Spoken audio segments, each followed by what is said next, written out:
2 ராஜாக்கள் 4ஆம் அதிகாரம் 8வது வசனத்தை யாராவது படிங்களேன். 2 ராஜாக்கள் 4ஆம் அதிகாரம் 8வது வசனம். பின்பு ஒரு நாள் எலிசா சூனேமுக்கு போயிருக்கும் போது அங்கே இருந்த கனம் பொருந்திய ஒரு ஸ்திரீ அவனை போஜனம் பண்ண வருந்தி கேட்டுக்கொண்டாள். அப்படியே அவன் பயணப்பட்டு வருகிற போதெல்லாம் போஜனம் பண்ணும்படி அங்கே வந்து தங்குவான். அவள் தன் புருஷனை நோக்கி, இதோ நம்மிடத்தில் எப்போதும் வந்து போகிற தேவனுடைய மனுஷனாகி இவர் பரிசுத்தவான் என்று காண்கிறேன். ஆமென். ஒரே சிஸ்டர், இந்த இடத்துல நான் வாசிக்கும் பொழுது எலிசா அந்த சுனேமுக்கு வரும் பொழுதெல்லாம் அங்கிருந்து அந்த கனம் பொருந்திய ஸ்திரீ எலிசா எப்பொழுதெல்லாம் அந்த இடத்துக்கு வருகிறாரோ அப்பொழுதெல்லாம் அவருக்கு என்ன பண்றாங்களாமா, போஜனம் பண்ணி அந்த அவர் ஊழியக்காரர், அவர் தீர்க்கதரிசி, ஆண்டுடைய ஊழியக்காரர், அவருக்கு என்ன பண்றாங்க, கனம் பண்ணுகிறார். அதுக்கு முன்னாடி ஒரு வசனங்களை நம்ம படித்துக்கொள்ளலாம். மத்தேயு 10வது அதிகாரம் 40லேருந்து 42 வரைக்கும் அந்த வசனத்தை படிங்க. அந்த இடத்துல கையை வச்சுக்கோங்க. அந்த இடத்துல அதுதான் நம்மளுடைய செய்தியாக இருக்கும். அதுக்கு முன்னாடி ஒரு வசனங்களை படித்துக்கொள்ளலாம். மத்தேயு 10வது அதிகாரம் 40லேருந்து 42 வசனத்தை படிங்க. உங்களை ஏற்றுக்கொள்ளுகிறவன் என்னை ஏற்றுக்கொள்ளுகிறான், என்னை ஏற்றுக்கொள்ளுகிறவன் என்னை அனுப்பினவரை ஏற்றுக்கொள்ளுகிறான். தீர்க்கதரிசி என்னும் நாமத்து நிமித்தம் தீர்க்கதரிசியை ஏற்றுக்கொள்ளுகிறவன் தீர்க்கதரிசிக்கேற்ற பலனை அடைவான். நீதிமான் என்னும் நாமத்து நிமித்தம் நீதிமானை ஏற்றுக்கொள்ளுகிறவன் நீதிமானுக்கேற்ற பலனை அடைவான். சீஷன் என்னும் நாமத்து நிமித்தம் இந்த சிறியரில் ஒருவனுக்கு ஒரு கலசம் தண்ணீர் மாத்திரம் குடிக்க கொடுக்கிறவனும் தன் பலனை அடையாமற் போகான் என்று சொல்லுகிறேன். மெய்யாகவே உங்களுக்கு சொல்லுகிறேன். எபிரேயர் 6ஆம் அதிகாரம் 10வது வசனத்தோட தடவை படிச்சிருங்க. எபிரேயர் 6ஆம் அதிகாரம் 10வது வசனம். ஏனென்றால் உங்கள் கிரியைகளையும் நீங்கள் பரிசுத்தவான்களுக்கு ஊழியம் செய்ததினாலும் செய்து வருகிறதுனாலும் தமது நாமத்திற்காக காண்பித்த அன்புள்ள பிரயாசத்தையும் மறந்து விடுகிறதற்கு தேவன் அநீதி உள்ளவர் அல்லவே. அவர் அநீதியுள்ளவர் அல்லவே. உங்கள் கிரியைகளையும் உங்கள் பிரயாசங்களையும் அவர் பார்க்கிறவரா இருக்கிறார். அதுக்கேற்ற பலனை ஆசீர்வாதத்தை அவர் கொடுப்பார். அவர் அநீதியுள்ள தேவன் அல்லவே. இந்த இடத்துல இந்த சுனேம் ஸ்திரியை பார்க்கும் பொழுது அந்த எலிசா எப்பொழுதெல்லாம் வருகிறாரோ அப்பொழுதுதான் அவருக்கு என்ன பண்றாரு, போஜனம் பண்ணி கொடுக்கிறாரு. இந்த இடத்துல அந்த ஸ்திரியை பார்க்கும்போது எலிசா எப்பொழுதெல்லாம் வராப்பலையோ அப்பொழுதெல்லாம் சாப்பாடு செஞ்சு போடுறத மாத்திரம் மட்டும் இல்லாம அதனுடைய கணவன்கிட்ட போய் சொல்றாப்புல, இந்த இடத்துல வருகிற ஊழியக்காரர் பரிசுத்தவான் என்று காண்கிறேன், பரிசுத்தவான் என்று காண்கிறேன் சொல்லி அவங்க சாப்பாடு செஞ்சு போடுறத மட்டும் இல்ல, ஒரு ஸ்டெப் எக்ஸ்ட்ரா எடுத்து வச்சு, எல்லாரும் சொல்லுங்க, ஒரு ஸ்டெப் எக்ஸ்ட்ரா. ஆமென். ஆர்டினரி எக்ஸ்ட்ராடினரிக்கு ஒரே ஒரு வேர்டு தான் இடையில வரும். என்னது? எக்ஸ்ட்ரா. ஆர்டினரியா இருக்க விரும்புறீங்களா இல்லாட்டி எக்ஸ்ட்ராடினரியா இருக்க விரும்புறீங்களா? எக்ஸ்ட்ராடினரியா இருக்க விரும்புறீங்கன்னா இடையில ஒரே ஒரு வேர்டு தான் எக்ஸ்ட்ரா. இந்த ஸ்திரீ என்ன பண்ணாங்க? 9வது வசனத்தை படிங்க.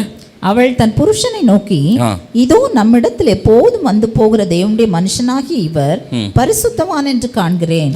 நாம் மெத்தையின் மேல் ஒரு சிறிய அறை வீட்டை கட்டி அதில் அவருக்கு ஒரு கட்டிலையும் மேஜையையும் நாற்காலியையும் குத்துவிளக்கையும் வைப்போம். அவர் நம்மிடத்தில் வரும்போது அங்கே தங்கலாம் என்றார். அந்த ஸ்திரீ அவருக்கு வரும்போதெல்லாம் சாப்பாடு மட்டும் செஞ்சு போடாம ஒரு ஸ்டெப் எக்ஸ்ட்ரா எடுத்து வச்சு, அவர் வரும்போது சாப்பாடு கொடுத்து அனுப்பக்கூடாது. அவருக்கு நம்ம வீட்டு மேல என்ன பண்ணணும், ஒரு அறை வீட்டை கட்டி ஒரு கட்டிலையும் மெத்தலையும் நாற்காலியும் குத்துவிளக்கு அவருக்கு வேணுங்கிற தேவைகள் எல்லாவற்றையும் சந்திக்கணும்னு சொல்லிட்டு அந்த ஸ்திரீ எக்ஸ்ட்ரா ஒரு ஸ்டெப் எடுத்து வச்சு அவருக்கு வேண்டிய எல்லா காரியங்களையும் அவர் செஞ்சாப்புல.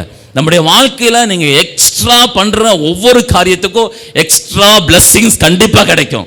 ஹல்லேலூயா, ஆமென். நீங்க எக்ஸ்ட்ரா ஜெபிக்கிறவங்களா இருக்கீங்களா? இது வரைக்கும் 1 மணி நேரம் ஜெபிக்கிறீங்களா? இன்னையில இருந்து ஒரு 1.5 மணி நேரம் ஜெபிக்க ஆரம்பிங்க. ஒரு 2 மணி நேரம் ஜெபிக்க ஆரம்பிங்க. ஒரு நேரம் ஃபாஸ்டிங் இருக்கிறீங்களா? ஒரு நாள் ஃபாஸ்டிங், ஒரு நாள் ஃபுல்லா ஒரு நேரம் ஃபாஸ்டிங் இருந்தா அது எக்ஸ்ட்ரா பண்ண ஆரம்பிங்க. ஒரு நாள் ஃபுல்லா ஃபாஸ்டிங் இருக்க ஆரம்பிங்க. நீங்க பண்ணுகிற பைபிள் படிக்கிற ஒரு அதிகாரம் தான் பிரதர் என்னால படிக்க முடியுதுன்னு இன்னையில இருந்து 2 அதிகாரம் படிக்க ஆரம்பிங்க. உங்க வாழ்க்கையில எக்ஸ்ட்ரா ஆசீர்வாதம் வேணும்னா, எக்ஸ்ட்ரா ஒரு சுகம் வேணும்னா, எக்ஸ்ட்ரா எல்லாமே எக்ஸ்ட்ரா வேணும்னா, உங்க லைஃப்ல படிக்கிற, ஜெபம் பண்ணுகிற, வேதம் வாசிக்கிற, ஆண்டவருக்கு கொடுக்கிற காரியத்திலையும் நீங்க ஒரு ஸ்டெப் எக்ஸ்ட்ரா போங்க. பக்கத்துல இருக்கிறவங்கள கரங்களை பிடிச்சு சொல்லுங்க, எக்ஸ்ட்ரா ஒரு அடி அதிகமா போங்க.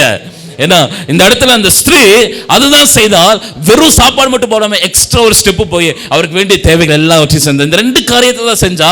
அதன் மூலமா ஆண்டவர் அந்த ஸ்திரீக்கு கொடுத்த, அவ குடும்பத்திற்கு கொடுத்த 3 ஆசீர்வாதங்களை மட்டும் தான் நீங்க நான் சொல்ல விரும்புறேன். அவள் என்ன பண்ணா, அவர் அந்த ஊழியக்காரரை அந்த தீர்க்கதரிசியா கனம் பண்ணாங்களா இல்லைங்களா? கனம் பண்ணாங்க. பாஸ்டர், உங்க பாஸ்டருக்காக ஆண்டவருக்கு நன்றி செலுத்துகிறேன். அவர் ரொம்ப அன்புள்ளவர், எப்பொழுதும் வரோம், நல்லா கவனிச்சு எங்க போன டைம் டி நகர் கூட்டிட்டு போய் நான் விரும்புகிற சாப்பாடு எல்லாம் வாங்கி கொடுத்தாரு. மெரினா பீச்சுக்கு கூட்டிட்டு போய் அங்கே நான் விரும்புகிற மீனெல்லாம் வாங்கி கொடுப்பாரு. நான் நன்றி செலுத்துக்கிறேன். பாஸ்டர் ரொம்ப நான் உயர்த்தி பேசுகிறேன்னு நினச்சிக்காதீங்க. அவர் காண்பிக்கிற அன்பை நான் சொல்கிறேன்.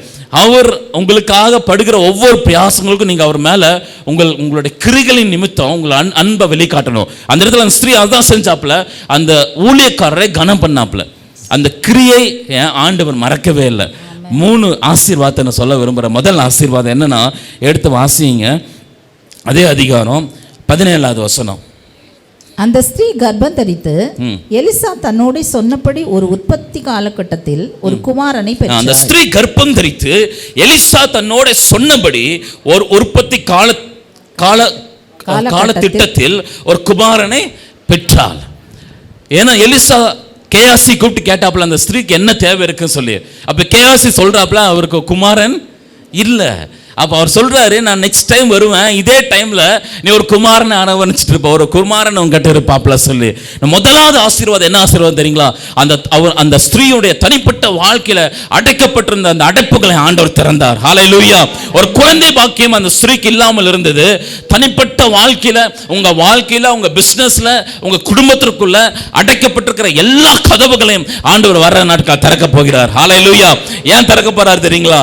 நீங்க ஊழியக்காரர்களை கனப்படுகிற நிமித்தம், உங்கள் கிரியைகளை நீங்க விதைக்கிற ஒவ்வொன்றுக்கும் ஏற்ற காலத்தில் ஆசீர்வாதத்தை தருகிற தேவன். அந்த ஸ்திரீக்கு எப்படி தனிப்பட்ட வாழ்க்கையில ஒரு குமாரன் இல்லாமல் கஷ்டப்பட்டாலோ அந்த குமாரனை கொடுத்து ஆண்டவர் ஆசீர்வதிச்சார். தனிப்பட்ட வாழ்க்கையில முதலாவது ஆசீர்வாதம் உங்க லைஃப்ல, உங்க வாழ்க்கையில, உங்க குடும்பத்துல அடைக்கப்பட்டிருக்கிற அந்த தனிப்பட்ட வாழ்க்கையில, தனிப்பட்ட காரியத்தில் அடைக்கப்பட்டிருக்கிற ஆசீர்வாதத்தை ஆண்டவர் கொடுப்பார். எத்தனை பேருடைய வாழ்க்கையில இன்னும் ஆசீர்வாதம் அடைக்கப்பட்டிருக்குன்னு தெரியாது, தனிப்பட்ட வாழ்க்கையில, குடும்பத்துல. ஆனா நான் தீர்க்க தரிசனமா சொல்றேன், ஆண்டவர் உங்கள் கிரிகளை மறக்க மாட்டாரு. அவர் அநீதி உள்ளவர் அல்ல. ஏற்ற நேரத்தில் உங்க வாழ்க்கையில அடைக்கப்பட்டிருக்கிற காரியங்களை அவர் திறப்பார். ஹல்லேலூயா, ஹல்லேலூயா. விசுவாசிகள் கரங்களை உயர்த்தி ஹல்லேலூயா சொல்லுவோம். ஹல்லேலூயா, ஆமென். ஹிந்தில போலோ ஈசு மகாராஜ் கி சொல்லுவோம், நீங்க ஜெயின் சொல்லணும். போலோ ஈசு மகாராஜ் கி ஜெய் ஜெய். அவர் ராஜாதி ராஜன். அந்த இடத்துல முதலாவது ஆசீர்வாதம் அவருடைய தனிப்பட்ட வாழ்க்கையில குழந்தை பாக்கியம் இல்லாமல் இருந்த ஆசீர்வாதத்தை கொடுத்தாரு. 2வது ஆசீர்வாதம் 8வது அதிகாரம் 1 வசனத்திலிருந்து படிங்க. எலிசா தான் உயிர்ப்பித்த பிள்ளையின் தாயாகிய ஸ்திரீயை நோக்கி, நீ உன் வீட்டாரோடும் கூட எழுந்து புறப்பட்டு போய் எங்கேயாகிலும் சஞ்சரி, கர்த்தர் பஞ்சத்தை வருவிப்பார், அது 7 வருஷம் தேசத்தில் இருக்கும் என்று சொல்லியிருந்தான். அந்த ஸ்திரீ எழுந்து தேவனுடைய மனுஷன் சொன்ன வார்த்தையின்படி செய்து தன் வீட்டாரோடும் கூட புறப்பட்டு பெலிஸ்தரின் தேசத்தில் போய் 7 வருஷம் சஞ்சரித்தாள். எலிசா தான் உயிர்ப்பித்த பிள்ளையின் தாயாகிய ஸ்திரீயை நோக்கி, உன் வீட்டாரோடு கூட எழுந்து புறப்பட்டு போய் எங்கேயாகிலும் சஞ்சரி, கர்த்தர் பஞ்சத்தை வருவிப்பார், அது 7 வருஷம் தேசத்தில் இருக்கும் என்று சொல்லி இருந்தான். அந்த ஸ்திரீ எழுந்து தேவனுடைய மனுஷன் சொன்ன வார்த்தையின்படியே செய்தாள் என்ற வசனத்தில் பார்க்கிறோம். வரப்போகிற ஆபத்திலிருந்து ஆண்டவர் பாதுகாப்பார். ஹல்லேலூயா. 2வது ஆசீர்வாதம் என்னன்னா, ஆண்டவர் நம்முடைய வாழ்க்கையில வரப்போகிற ஆபத்துகளிலிருந்து பாதுகாக்க அவர் வல்லமையுள்ளவராக இருக்கிறார். ஏன்னா வசனத்தில் என்ன எழுதி இருக்குதுங்க? உன் பக்கத்தில் 1000 பேரும் உன் வலது பக்கத்தில் 10,000 பேர் விழுந்தாலும் அது உன்னை அணுகாது என்று சொல்லு. மரண இருளின் பள்ளத்தாக்கில் நடந்தாலும் பொல்லாப்புக்கு பயப்படேன், தேவரீர் என்னோடு கூட இருக்கிறீர் என்று. என் வாழ்க்கையில எத்தனையோ அனுபவங்கள் இருக்கு, எத்தனையோ மரண பள்ளத்தாக்கின் வழியா நான் கடந்து சென்றிருக்கிறோம். ஆனா எல்லாவற்றின் மத்தியில் இருந்து ஆண்டவர் என்னை பத்திரமா பாதுகாத்திருக்கிறார். ஹல்லேலூயா. ஆண்டவர் தாயின் கருவில் உருவாவதற்கு முன்னமே பெயர் சொல்லி அழைத்தவர், முன்குறித்தவர். எல்லா ஆபத்துகளிலிருந்தும், எத்தனையோ நாசமோசங்களிலிருந்தும் ஆண்டவர் நம்மளை பாதுகாத்திருக்கிறார். ஹல்லேலூயா, ஆமென். நீங்க இருக்கிறவங்களுக்கு நிறைய பேர் சொல்ல முடியும், எத்தனையோ ஆபத்துகளிலிருந்து ஆண்டவர் நம்மளை பாதுகாத்திருக்கிறாரு. எத்தனையோ பெரிய பெரிய வியாதிகளின் மத்தியிலிருந்து ஆண்டவர் நம்மளை பாதுகாத்திருக்காரு, சுகத்தை கொடுத்திருக்கிறாரு. இன்னைக்கு நம்ம இங்க உயிரோட உட்கார்ந்து இருக்கிறோம்னா அது ஆண்டவருடைய பெரிதான கிருபை. ஹல்லேலூயா, ஆமென். நம்ம பெருமை பாராட்டுறதுக்கு நம்ம நம்ம இடத்துல ஒண்ணுமே இல்லை. ஏன்னா நம்முடைய பதவியோ பட்டமோ நம்முடைய பேக்ரவுண்டோ நம்முடைய பணமோ நம்ம பெருமை பாராட்டுறதுக்கு ஒண்ணுமே கிடையாது. நம்ம இங்க உயிரோடு இருக்கிறோம்னா இன்னைக்கு அது ஆண்டவருடைய கிருபை.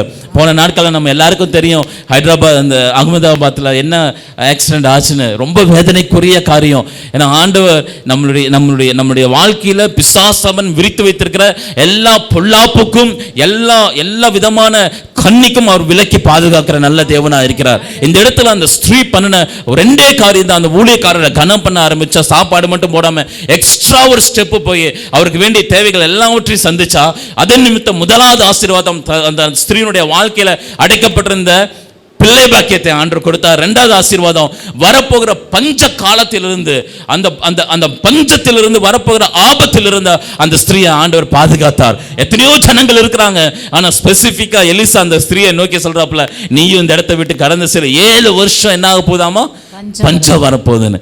என்னுடைய தகப்பனாரை குறித்து நான் சொல்ல விருப்பப்படுறேன். என்னுடைய அப்பா, எங்கள் அப்பாட்ட இருந்து நான் கற்றுக்கிட்டேன் ஊழியக்காரங்களை எப்படி கனம் பண்ணணும், ஊழியக்காரங்களை எப்படி அவங்கள எப்படி கனம் பண்ணணுங்கிறத என்னுடைய தகப்பன் அவருடைய வாழ்க்கையிலிருந்து நான் கற்றுக்கொண்டேன். நம்முடைய ஆண்டவர் அநீதி உள்ளவர் அல்ல. நீங்கள் விதைக்கிற காணிக்கையா இருக்கலாம், நீங்க விதைக்கிற நேரமா இருக்கலாம், நீங்க விதைக்கிற கண்ணீரா இருக்கலாம், அது எதுவாக இருந்தாலும் சரி, ஏற்ற நேரத்தில் உங்களை அழகுபடுத்துகிறவர், உங்களை ஆசீர்வதிக்கிறவர், உங்களை வாழாக்காமல் தலையாக்கி கீழாக்காமல் மேலாக்கி உங்களுடைய நாமத்தை மகிமைப்படுத்துகிற ஜீவனுள்ள தேவன் இன்றைக்கும் ஜீவனுள்ளவராக இருக்கிறார். ஹல்லேலூயா. இன்றைக்கும் ஜீவிக்கிறவரா இருக்கிறார். அவருடைய நாமம் மாத்திரம் மகிமைப்படும். இந்த இடத்துல இரண்டாவது ஆசீர்வாதம் என்னன்னா, அந்த வரப்போகிற அந்த பஞ்சத்தில் இருந்து ஆண்டவர் அந்த ஸ்திரீ என்ன பாதுகாத்து கொண்டார். உங்க லைஃப்ல உங்களை ஆண்டவர் கொடுத்திருக்கிற அப்பா அம்மாவுக்காக நன்றி செலுத்துங்க. அவங்க உங்க மேல அன்பு வச்சிருக்கிற காரியங்களுக்காக நன்றி செலுத்துங்க. எத்தனையோ ஜனங்கள், எத்தனையோ பிள்ளைகள் அப்பா அம்மா இல்லாம இருக்கிறாங்க. ஆண்டவர் உங்களுக்கு கொடுத்த அப்பா அம்மாவுக்காக நன்றி செலுத்துங்க. அவங்களை கனம் பண்ணுங்க. அவங்க உயிரோடு இருக்கிற வரைக்கும் அவங்களை கனம் பண்ணுங்க. அவங்களுக்கு வேண்டிய தேவைகள் எல்லாவற்றையும் சந்திங்க. ஏன்னா இயேசுநாதர் சிலுவையில் தொங்கும் பொழுது அந்த கடைசி நிமிஷத்துல கூட தன் தாய்க்கு ஒரு குழந்தை, ஒரு குமாரனை இழக்கிறான்னு சொல்லி பக்கத்துல சீஷரை பார்த்து சொல்றேன், இன்னையிலிருந்து இவங்க மகன், என்னுடைய தாய். என்னன்னா கடைசி நேரத்தில் கூட அந்த தாய் ஒரு மகனை இழக்கிறான் என்று அந்த தேவை கூட ஆண்டவர் என்ன பண்றாரு, சந்திக்கிற தேவனா இருக்கிறார். எல்லா ஆபத்துகளிலிருந்தும் நம்மை பாதுகாக்க அவர் போதுமானவரா இருக்கிறார். பிசாசானவன் உங்களை என்ன வேணா செய்யறதுக்கு அவன் திட்டமிடலாம், உங்களை அழிக்க திட்டமிடலாம். ஆனா ஆண்டவர் தம்முடைய தூதர்களை கொண்டு உங்களை பாதுகாப்பார். ஹல்லேலூயா. அவர் அவருடைய பிரசன்னத்தினால உங்களை மூடிக்கொள்வார். எந்த தீங்கும் உங்களை அணுகாமல் பாதுகாத்துக் கொள்வார். ஹல்லேலூயா. இந்த பஞ்சத்தின் வரப்போகிற அந்த பஞ்ச காலத்திலிருந்து அந்த ஸ்திரீயை பாதுகாத்தார். ஏன் பாதுகாத்தார் தெரியுங்களா? அந்த ஸ்திரீ செய்த கிரியைகளை மறக்க அவர் அநீதி உள்ளவர் அல்ல. மூன்றாவது காரியத்தை சொல்லி நான் முடிக்க விரும்புகிறேன். என்னோட கூட சேர்ந்து வாசிங்கள். தொடர்ந்து அந்த வசனத்திலிருந்து வாசிங்க.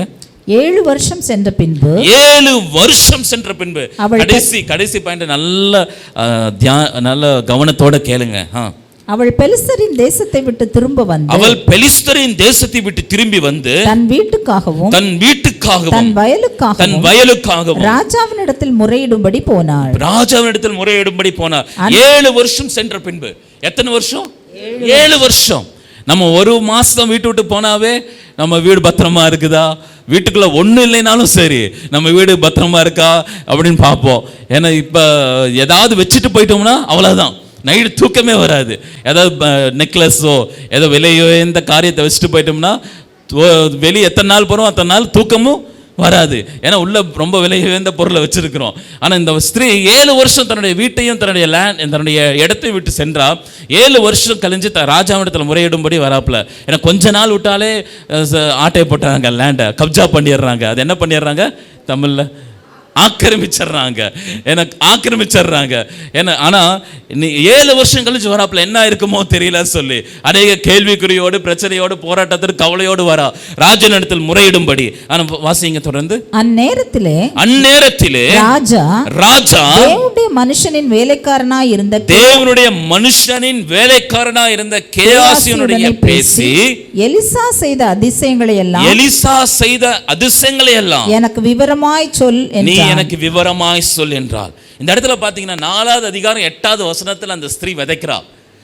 2வது ராஜாக்கள் 4வது அதிகாரம் 8வது வசனத்தில் அந்த ஸ்திரீ விதைக்கிறாப்புல. 2 ராஜாக்கள் 8வது அதிகாரம் 4வது வசனத்துல அதற்குரிய பலனை அனுபவிக்கிறார். இந்த வசனத்தை நான் படிக்கும்போது, இந்த பைபிளை படிச்சுட்டு இருக்கும்போது, நீ அந்த ஆண்டவர் கிளியரா சொன்னார். 4வது அதிகாரம் 8வது வசனத்துல அது அப்படியே அது ஒரு இணைப்பா வந்துச்சு. இந்த இடத்துல அது பார்க்கும்பொழுது, அந்நேரத்தில் ராஜா வேலைக்கான இந்த கேயாசியை கூப்பிடுறாப்ல. எப்ப கூப்பிடுறாப்ல? அந்நேரத்திலே. எல்லாரும் சொல்லுங்க, அந்நேரத்திலே. எப்ப? அந்த ஸ்திரீ 7 வருஷம் கழிஞ்சு ராஜாவின் இடத்துல முறையிடும்படி வருகிறாப்ல, அதே நேரத்துல எலிசாவும் கேயாசிய கூப்பிட்டு, உன் எஜமான் செஞ்ச அற்புதங்களை ஏதாவது ஒன்று சொல்லுப்பா சொல்றாப்ல. யோசிச்சு பாருங்க, 1 மணி நேரத்துக்கு முன்னாடி கூப்பிட்டுருக்கலாம் ராஜா. யார? கேயாசிய. 1 மாசத்துக்கு முன்னாடி கூப்பிட்டுருக்கலாம், 1 வருஷத்துக்கு முன்னாடி கூப்பிட்டுருக்கலாம், 1 மணி நேரத்துக்கு முன்னாடி கூப்பிட்டுருக்கலாம். ஆனால் அந்த ஸ்திரீ 7 வருஷம் கழிஞ்சு வர நேரமும், ராஜா கேயாசி கூப்பிட்டு கேட்கிற நேரத்திலையும், கேயாசி வாயிலிருந்து எத்தனையோ அற்புதங்கள் எலிசா செஞ்சிருந்தாலும், அவனுடைய வாயிலிருந்து வந்த அற்புதம் எந்த அற்புதத்தை கேயாசி சொல்றாப்ல? குழந்தை உயிர்ப்பித்த காரியத்தை. ஆண்டவர் எவ்வளவு நன்மையுள்ளவர், எவ்வளவு அன்பானவர், எவ்வளவு அவர் அநீதி உள்ளவர் அல்ல. அவர் நீங்கள் விதைக்கிற ஒவ்வொன்றுக்கும் அவர் பலனை கொடுப்பார், ஆசீர்வாதத்தை கொடுப்பார். அந்நேரத்தில் அந்த 7 வருஷம் கழிஞ்சு அந்த ஸ்திரீ வராப்புல, கேயாசியை கூப்பிட்டு கேட்கிறாப்புல. அந்த இடத்துல அந்த வசனத்தை படிங்கள, ரொம்ப நல்லா இருக்கும். செத்து போனவனை உயிர்ப்பித்தார் என்பதை அவன் ராஜாவுக்கு அறிவிக்கிற போது, இதோ அவன் உயிர்ப்பித்த பிள்ளையின் தாயாகி அந்த ஸ்திரீ வந்து, இதோ அவன் உயிர்ப்பித்த பிள்ளையின் தாயாகி அந்த ஸ்திரீ வந்து தன் வீட்டுக்காகவும் தன் வயலுக்காகவும் ராஜாவினிடத்தில் முறையிட்டாள். அப்பொழுது கேயாசி ராஜாவாகிய என் ஆண்டவனே, இவள்தான் அந்த ஸ்திரீ, எலிசா உயிர்ப்பித்த இவளுடைய குமாரன் இவன்தான் என்றார். ஹல்லேலூயா. கரங்களை உயர்த்தி ஆண்டவருக்கு நன்றி செலுத்துவோமா? ஆமென். ஹல்லேலூயா. ஆமென். ஆண்டவனே, இவள்தான் அந்த ஸ்திரீ, எலிசா உயிர்ப்பித்த இவளுடைய குமாரன் இவன்தான். ஏன்னா கரெக்டான நேரத்துல, ஏற்ற நேரத்துல, 1 மணி நேரத்துக்கு முன்னாடி கேசி கூப்பிட்டு கேட்டிருந்தாலும் ஒன்றும் நடந்திருக்காது. ஏன்னா அதுக்கப்புறம் அந்த வசனத்தை நான் சொல்றேன், கரெக்டான ஏற்ற நேரத்தில் ஆண்டவர் கேயாசி அந்த ராஜா கேயாசி கூப்பிட்டு கேட்கிறாப்புல. அந்த ஸ்திரீயும் வந்தாப்புல, சொல்றாப்புல கேயாசி, ஆண்டவனே இந்த ஸ்திரீ தான், இந்த மகன் தான் எலிசா செஞ்ச காரியம் சொல்லி. ஹல்லேலூயா. ஆமென். ஆண்டவர் உங்களை ஆசீர்வதிக்க வச்சிருக்கிற நேரத்தை தடுக்க பிசாசவானாலும், எந்த மனுஷனாலும், எந்த அதிகாரினாலும் முடியாது. ஹல்லேலூயா. கரங்களை உயர்த்தி சொல்வாமா, ஆண்டவர் என்னை ஆசீர்வதிக்க, என்னை உயர்த்த, என்னை மகிமைப்படுத்த ஆண்டவர் வைத்திருக்கிற நேரத்தை ஒருவனாலும் பிரிக்க முடியாது. ஹல்லேலூயா. ஹல்லேலூயா. போலே இயேசு மகாராஜ் கி ஜெய் ஜெய் ஜெய் ஜெய். ஆமென். அடுத்த வசனத்தை படிங்க. ராஜா அந்த ஸ்திரீயை கேட்டதற்கு அவள் அதை அவனுக்கு விவரித்து சொன்னாள். அப்பொழுது ராஜா அவளுக்கு ஒரு ராஜா அந்த ஸ்திரீயை நோக்கி கேட்கிறாப்ல. அந்த ஸ்திரீயும் அவனுக்கு விவரித்து சொன்னால், அப்பொழுது ராஜா அவளுக்கு ஒரு பிரதானியை நியமித்து, அவளுக்கு உண்டானது எல்லாவற்றையும் அவள் தேசத்தை விட்டு போன நாள் முதல் இதுவரைக்கும் உண்டான அந்த வயலின் வருமானம் அனைத்தையும் அவளுக்கு கிடைக்கும்படி செய் என்றால். எல்லாரும் சொல்லுங்க, அனைத்தையும். ஆமென். எத்தனை வருஷம் ஆசீர்வாதம்? 7 வருஷம் ஆசீர்வாதம். விதைக்காத, அறுக்காத, உழைக்காத 7 வருஷம் ஆசீர்வாதத்தை 1 நிமிஷத்துல ஆண்டவர் கொடுத்துட்டார். ஹல்லேலூயா. கரங்களை உயர்த்தி சொல்லுவோம், ஹல்லேலூயா. ஆமென். 7 வருஷம் ஆசீர்வாதத்தை 1 நிமிஷத்துல ஆண்டவர் கொடுத்துட்டாரு. ஏன் தெரியுங்களா? ஊழியக்காரன். அந்த ஸ்திரீ அந்த ஊழியக்காரருக்கு வெறும் சாப்பாடு மட்டும் செஞ்சு போடாம எக்ஸ்ட்ரா ஒரு ஸ்டெப்பு போய் அந்த ஊழியக்காரருக்கு ஒரு வீட்டை கட்டி, அதில் மேஜையை போட்டு, சேரை போட்டு, அது ஒரு மெத்தையை போட்டு, கட்டளை போட்டு, அந்த ஊழியக்காரர் வரும்பொழுது அவர் சாப்பாடு மட்டும் சாப்பிட்டு போகக்கூடாது, சாப்பிட்டுட்டு கொஞ்ச நேரம் ரெஸ்ட் எடுத்துட்டு போட்டு சொல்லி அவள் செய்த அந்த கிரியைகளை மறந்துவிட அவர் அநீதி உள்ளவர் அல்ல. ஏற்ற நேரத்தில் தனிப்பட்ட வாழ்க்கையில் அடைக்கப்பட்டிருந்த ஆசீர்வாதத்தை ஆண்டவர் கொடுத்தார். வரப்போகிற பஞ்சத்திலிருந்து, ஆபத்துகளிலிருந்து ஆண்டவர் பாதுகாத்தார். 7 வருஷம் வருஷம் அவள் விதைக்காத, அறுக்காத, உழைக்காத ஆசீர்வாதத்தை ஒரே நிமிஷத்துல ஆண்டவர் அவளுக்கு கொடுத்தார். ஹல்லேலூயா. ஏன்னா ஊழியக்காரரை கனம் பண்ணது நிமித்தம் அந்த பிரயாசத்தையும் அந்த கிரியையும் ஆண்டவர் மறந்து போக மாட்டார். இன்னைக்கு நான் உங்களுக்கு சொல்ல விரும்புறது ஒண்ணே ஒண்ணுதான். உங்க பாஸ்டர், நிறைய பேர் எல்டர்ஸ் இருப்பீங்க. எல்டர்ஸ் உங்களை காட்டிலும் உங்க பாஸ்டர் வயசுல கம்மியானவரா இருக்கலாம், ஆனா அவரை கனம் பண்ண ஆரம்பிங்க. ஹல்லேலூயா. ஆமென். நீங்க யாரா இருந்தாலும் சரி, நீங்க உயர்ந்த இடத்துல இருக்கலாம், நீங்க பெரிய பதவியில் இருக்கலாம். ஏன்னா உங்கள் பதவியை காட்டிலும் ஊழியக்காரரை கனம் பண்றது ரொம்ப முக்கியம். ஏன்னா நான் யாருன்னு தெரியுமா சரி நிக்காதீங்க. ஊழியக்காரருடைய அபிஷேகத்திற்கு அவரை கனம் பண்ணுங்க. ஆண்டவர் அவர் மேல் வைத்திருக்கிற அபிஷேகத்தை அவரை கனம் பண்ணுங்க. இன்னைக்கு ஃபாதர்ஸ் டேங்கிறனால இந்த செய்தியை உங்களுக்கு கொடுக்கிறேன். Honour your spiritual father. உங்களுக்காக ஜெபிக்கிற, உங்களுக்காக கண்ணீர் வடிக்கிற, நீங்க எந்த நேரத்துல ஃபோன் பண்ணாலும் சரி, அந்த நேரத்துல தன்னுடைய நேரத்தை ஒதுக்கி வருகிற உங்களுடைய பாஸ்டரை கனம் பண்ண ஆரம்பிங்க. நீங்க அவருக்காக ஜெபிக்க ஆரம்பிங்க. அவருடைய குடும்பத்திற்காக ஜெபிக்க ஆரம்பிங்க. நீங்கள் அவருக்காக ஊழியக்காரர் கனம் பண்ண நிமித்தம் அவர் நீங்கள் செய்கிற ஒவ்வொரு கிரியைகளையும் ஆண்டவர் மறந்து விட மாட்டாரு. பின்ன சித்திக்காக அவங்கள கனம் பண்ணுங்க, ஊழியக்காரங்க அவங்கள கனம் பண்ணுங்க, ஒவ்வொருவரையும் கனம் பண்ண ஆரம்பிங்க. ஆண்டவர் உங்களை வாளாக்காமல் தலையாக்குவார், கீழாக்காமல் மேலாக்குவார். ஏற்ற நேரத்தில் உங்களை ஆசீர்வதிப்பார். யோசேப்பு பள்ளத்தாக்கில் அவன் கிணத்துல போடப்பட்டிருந்தாலும் சரி, குழியில போடப்பட்டிருந்தாலும், அவனை விற்கப்பட்டிருந்தாலும், அவன் யோசேப்பு எகிப்தில் அவன் அந்த நிர்வாணமாய் நிற்கப்பட்டிருந்தாலும், அவன் மேல ஒரு பொய் சுமத்தி அவனை ஜெயில போட்டப்பட்டிருந்தார். எல்லாமே ஆண்டவருடைய சித்தத்துக்குள்ளதா இருந்தது. ஏற்ற நேரம் வந்தது, ஆண்டவர் அவனை உயர்த்தி வைத்தார். ஹல்லேலூயா. ஆமென். நான் உங்களுக்கு சொல்றது ஒண்ணே ஒண்ணுதான். உங்களுடைய கிரியைகளையும் உங்களுடைய பலனை அவர் ஏற்ற நேரத்தில் உங்களை கொடுத்து உங்களை ஆசீர்வதிப்பார். அந்த ஸ்திரீ பண்ணின ஒரே ஒரு காரியம், எக்ஸ்ட்ரா போய் அந்த ஊழியக்காரருக்கு வேண்டிய காரியத்தை செஞ்சாங்க. இன்னிலிருந்து உங்க லைஃப் ஒரு எக்ஸ்ட்ராவா மாறட்டும். நீங்க ஜெபிக்கிற நேரம் எக்ஸ்ட்ராவா மாறட்டும். கொடுக்கிற காணிக்கை 100 ரூபா கொடுக்குறீங்களா, எக்ஸ்ட்ராவா கொடுக்க ஆரம்பிங்க. 10 நிமிஷம் ஜெபிக்கிறீங்களா, அரை மணி நேரம் ஜெபிக்க ஆரம்பிங்க. நீங்க உங்க லைஃப்ல எல்லாமே எக்ஸ்ட்ராவாக்குங்க. ஆண்டவரை லவ் பண்றதுல, ஆண்டவர் மேல வச்சிருக்கிற அன்புல இன்னும் எக்ஸ்ட்ரா அவரை லவ் பண்ண ஆரம்பிங்க. ஆண்டவர் உங்களை வாழ்க்கையில வைத்திருக்கிற ஆசீர்வாதங்களை தடுக்க ஒருவனால முடியாது.